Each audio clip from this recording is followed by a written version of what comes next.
Yanlış çalışıyorsunuz. Popüler çalışma teknikleri hakkında gerçek.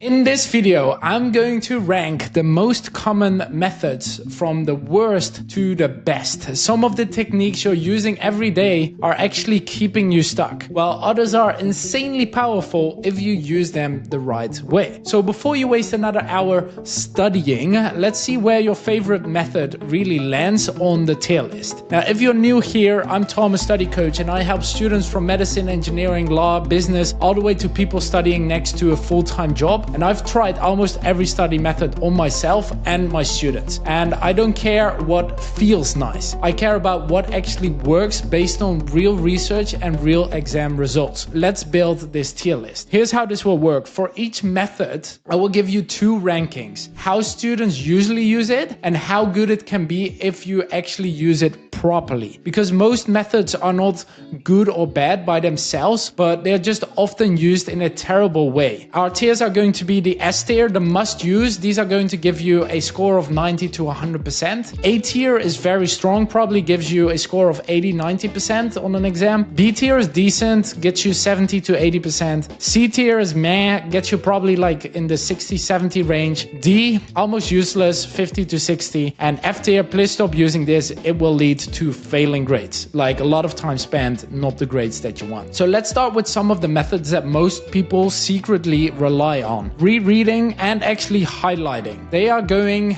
into this F tier. You know this one. You open the textbook, you read, you highlight random sentences. It feels productive, but you forget everything 2 days later. So it's super frustrating. Most students live in this tier still. We are spending about 13,000 hours at school and nobody teaches us how to learn, so a bunch of people just do this. It gives you a nice feeling of familiarity, but your brain is not actually being tested, so that means you're not building real memory for understanding. It means that people often read the same notes over and over again and again, which is not going to get you the results that you are looking for. Research has found that there were 3 study groups. Number A highlighted the text and did an exam. B learned from the highlighted pieces of text of student A and took the exam. And group C, they just took the exam without highlighting at all, and all of them scored approximately the same. There was no significant difference. So highlighting goes into F tier. It's mostly fake work. It feels like study, but doesn't really stick. So it can be useful, so it might go to a D tier if you are using it to skim and scan before classes. But if you don't go into active recall, it's just trash. Let's move to the next one, which is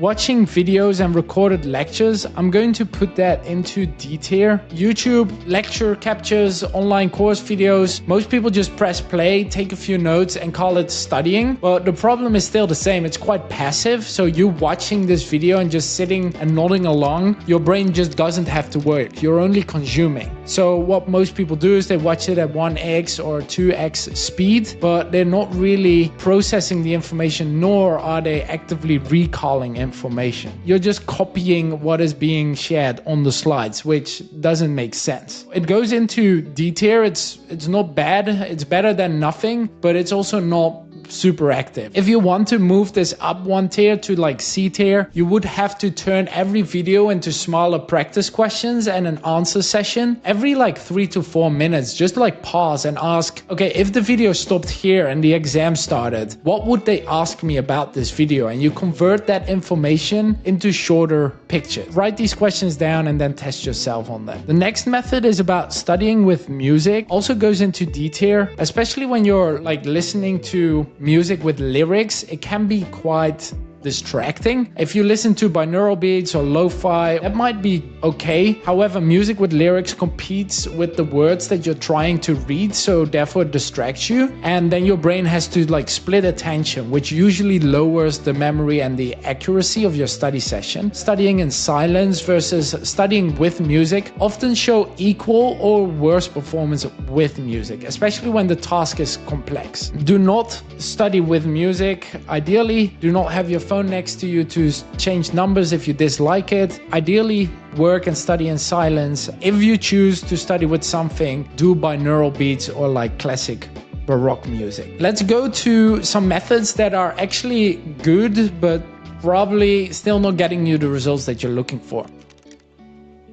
This takes you a very long time to write like a summary of all the chapters and all of the notes. You shrink it into a shorter page. However, this is still not active recall. You're most of the time just copying from what's in the textbook, but you're just making it less text. Like, it's great to then have that information and convert that information of your summary into practice questions, which will give you way better results. But just the fact and the task of summarizing itself is not going to benefit you. So if you indeed want to move this up to the B tier, then you should write the summary either from memory after you've read something or you've watched a video, or you are converting all of that information into practice questions instead of a summary, such that you have a summary with aka question bank of the whole material, which will make it a C tier, more active recall already there. The next method that I will do is brain dumping. I will also place that into C tier. It is great for just like blurting out the information that you've just studied. You can take like a blank page and try to write everything down from memory. The impact is good. However, the problem is that you're not really testing yourself eventually in a level that you're going to be tested on as if you are in an exam or like in a real pressure setting. So this method is quite good for early learning stages, but as soon as you did it once, maybe max twice, you should move forward to other learning methods. So also here, when you want to upgrade it, I would highly recommend that you make it more structured, do a brain dump before your learning sessions, maybe before your class. That way it can be beneficial. The next one that I had in mind here was to do mnemonics. Mnemonics are like really good for remembering large bits of information. So it's like acronyms, little sentences, weird images. Example that we can give is remembering the colors of the rainbow. Richard of York gave birth in vain means red, orange, yellow, green, blue, indigo, violet. And that means every first letter, Richard, red, O, orange, York, yellow, gave, green, etc. It helps you to remember huge chunks of information. We often apply and advise our students, especially in medical fields, law, or engineering, that have to remember like complex formulas, to use acronyms like this. It would go into B tier for now. If you are making it an A tier and you try to do it with every like large piece of information that you have, it can help you significantly with difficult memorization questions on your exams. However, it's still not going to be A/S tier completely, because it's still not close to learning under pressure when you are doing exams. Let's move into the higher impact tiers a little bit. I'm first going to move flashcards also to the B tier, where I might step on the toes of a bunch of medical students here. But the truth is, you're not only going to be tested on definitions and concepts, like you are going to be tested eventually if you can evaluate and assess a patient. If you can only say and memorize concepts and definitions, you're not in the position yet to do critical thinking and a proper analysis where you compare two potential diseases and based on all of the different symptoms that a patient has, make an accurate decision. Like a flashcard doesn't do that. Flashcards are great when you have large chunks of information to cover and to memorize. However, move it up to the A and the S tier, you do need to get into more case study learning, practice questions that are more dense rather than just simple flashcards here. The next one is going to be Pomodoro method. I would also place this in B tier just for the sake of how the Pomodoro method is set up at this moment. A lot of people think 25 minutes, 5-minute break, 25 minutes, 5-minute break. Again, this works insanely well if you are dealing with a shorter attention span. And if you are literally training yourself to be more focused and more concentrated. At the problem is that often your brain needs about 23 to 25 minutes to literally warm up. Same as with a physical workout, you need to warm up your brain. And with these 25 minutes, hey, all of your warm-up time is gone and you're going into a break. So if you want to move this to A or S tier, I would highly recommend that you extend your sessions, that you almost move to 40 minutes of work and then a 10-minute break, maybe even 50 minutes of work and a 10-minute break.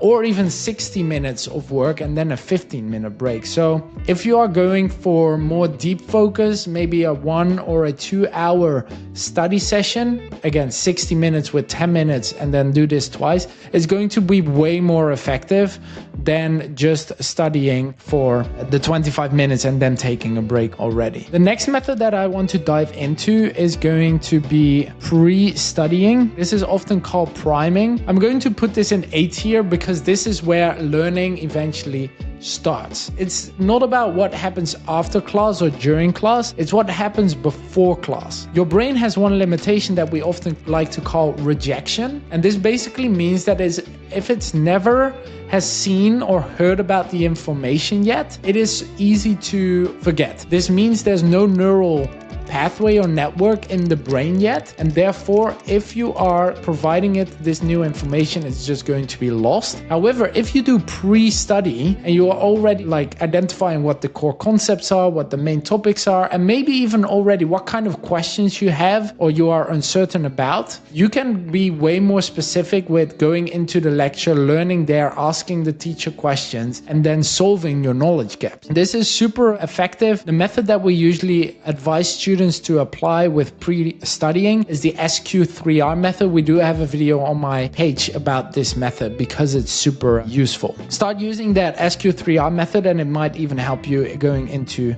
S tier studying. Now let's go to active recall. For sure, A tier, it's going to give you 80-90%.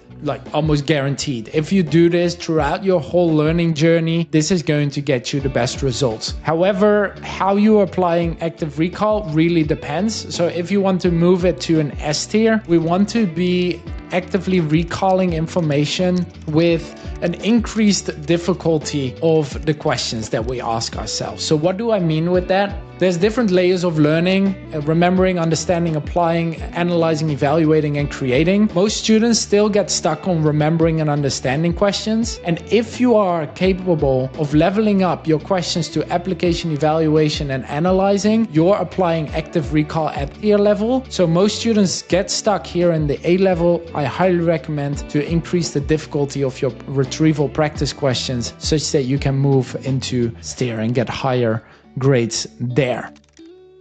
That brings me also to the next method, which is super famous, the Feynman technique. Definitely A tier as well. So basically what you do is you grab a topic, you teach it as if you are teaching a 5-year-old, and then you're going to identify your knowledge gaps. Where are you making mistakes and what does that eventually lead to? If you make the mistakes, what is the knowledge gap? You can restudy it again with any active recalling methods, or maybe indeed it is a matter of flashcards or mnemonics, and then you teach it again and you practice this information again. Spaced repetition, A tier for sure, because it beats short-term memory. With spaced repetition, you basically spread out your learning over an extended period of time. What we usually advise students to do is that if they went to a class or they studied something today, they repeat it about an hour, 2 hours later, they repeat it 1 day later, they repeat it 1 week later, they repeat it 4 weeks later. Note, ideally you combine this with the different active recalling, an increase of challenging questions, such that you are also, training your brain to solve more complex problems instead of just doing flashcards with spaced repetition, which keeps you in that B tier. So spaced repetition, super useful if applied correctly and with the right learning methods. So for example, your first repetition should be before class, pre-study. You go into class, you do active recall, for example, the Feynman technique. And then after that, 1 day later or 1 week later, you do practice retrieval questions with active recall. And then the final one is mock exams, goes straight into S tier. And here's why. Because there's nothing better than to test yourself as if it's a real exam. This way you're building the... Bu web sitesi, İngilizce okuma ve dinleme becerilerinizi geliştirmenize yardımcı olabilir. Yapay zeka, cümleleri daha kısa ve anlaşılır ifadelere ayırır. Oynatma aracıyla hızı ayarlayabilir, duraklatabilir veya geri alabilirsiniz. Site, 20 dilde çeviri desteği sunarak öğrenmeyi kolaylaştırır. Tarayıcınıza enknest.com yazmanız yeterli, hemen deneyin.